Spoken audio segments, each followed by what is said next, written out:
What's going on, people? Welcome back to Jake's AFC. As always, big up to everyone who's been liking the vids, subscribing to the channel, and letting me know your thoughts in the comment section below. So, big up everyone for that.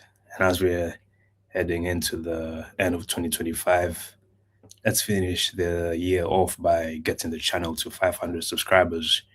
We're only 22 subs away from hitting that target. So make sure you're subscribing to the vid, liking the vid, and letting me know your thoughts in the comment section below. Now let's get to the match preview. Arsenal versus Crystal Palace Carabao Cup quarterfinal, and this is a big game. As we all know, we met them in the Carabao Cup quarterfinals last year. You all remember that when Gabi Jesus scored a hat trick at the Emirates in Arsenal's 3-2 win against Palace. And you also remember that Nketiah came off the bench and got the consolation goal for Palace to make it 3-2. So yeah, massive game as always, and it's a massive chance at silverware. Obviously, Arsenal haven't won this competition, I believe, in well over 30 years. I don't think any of the first team Arsenal players were even alive the last time he won this Carabao Cup. So it's a big chance at silver, obviously, and it's been a long time since we've brought a trophy back home. The last one was the FA Cup in 2020, Mikel Arteta's first trophy. So let's bring this one home. Let's beat Palace, hopefully beat Chelsea in the semis, and then go to Wembley and meet either Manchester City or Newcastle. Now let's get to the match preview. The predicted lineup. This is what I would go for. This is what I would like to see Mikel Arteta going for tomorrow. In goal, David Raya. I think Kepa shouldn't play this game, especially because he's barely had a chance to feature in the team. And with the magnitude of this game, I believe that David Raya should be in goal. Right back, I'm going to go for Julian Timber. Obviously, in defense, we don't really have that many options due to the number of injuries we currently have. So during Timber right back, centre back partnership, I'll go for William Saliba and Pierre Hincapie as a centre back partnership. And then left back, I'm going to go for Miles Lewis Kelly. I think Calafiori we could afford to rest Calafiori for this game, especially because he's been playing quite a lot lately, because of the fixture pile up. So Miles Lewis Kelly, left back for this game, I think he also deserves a start because he's barely featured this season. In the midfield, I would actually go for Declan Rice in the six. Declan Rice in the six. As a 2-8, I'll put Eberechi Eze and Ethan Wanyeri. We all remember in our last game against Crystal Palace in the Premier League 2 months ago, Eze got the winning goal in that 1-0 win with a very good finish as well.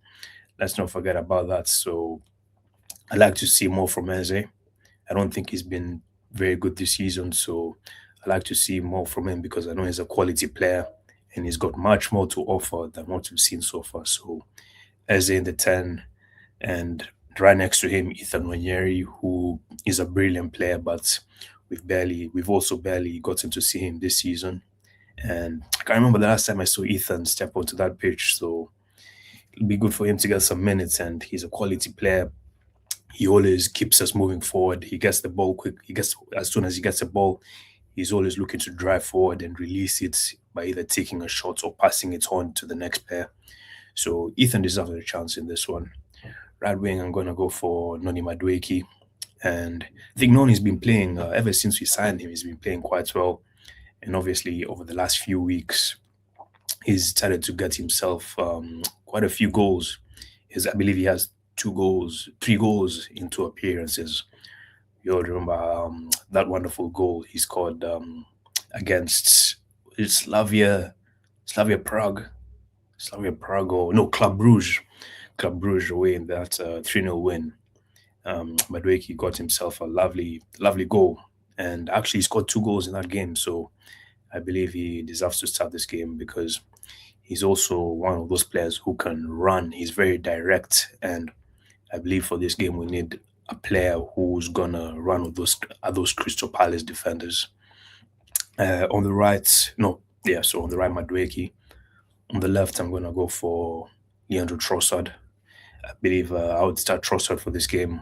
You could make the case for Gabriel Martinelli to start this game, but for this one, I'd go for Trossard because I feel like Martinelli is better off the bench. He has more of an impact off the bench, and also for the if you're to start him, I think he's better off starting in the Champions League games because he's got more space to run in behind that. So compared to the cup games and the Premier League games. So left wing Leandro Trossard and up front, I'll go for Victor Gyökeres. Obviously, he got himself a goal in the weekend. Very good finish from the penalty spot, and hopefully that goal can give him some confidence moving forward, and hopefully he can now start on to kick on and build some form because he's been scoring in patches. The thing with Joker is he hasn't been scoring consistently because we all remember he got himself 2 goals against Leeds and then they went on like a run of 3, 4 games without scoring and then got himself a goal against Forest and then went in a few games without scoring and then scored against um, Atletico Madrid in the Champions League and then went without scoring. So he's been scoring he's been scoring in spells is what I would say. So hopefully now he can start to score goals consistently. So up front, Victor Gyökeres, and in terms of the match prediction, I'm actually going to go for a 3-1 Arsenal win. I believe it's going to be a comfortable win because we also have to take into account that Palace have a few players missing. Obviously, Ismail Assar is out. He's off to the AFCON. I believe it's for either Senegal or Mali. So he's definitely out for this game. And we all know how good Ismail Assar is. He's a very good player, quality player. And that's going to be a big miss for Crystal Palace. And I was also just reading a few articles, and they were saying that Daniel Munoz and Daichi Kamada have both been confirmed that they're going to be out for this game. So those are two big injuries for Palace, and also Jean-Philippe Mateta, the Palace striker, is a doubt for this game, and that's another big miss for them. So it'll be interesting to see what they go for this game. And either way, I believe that this should be a comfortable win for Arsenal, and we should be getting to that semi-final against Chelsea in January and February. So that's the end of the preview. As always, big up to everyone. Make sure you like the vid, subscribe to the channel, and let me know your thoughts in the comment section below. And I'll see you in the next one. Big up.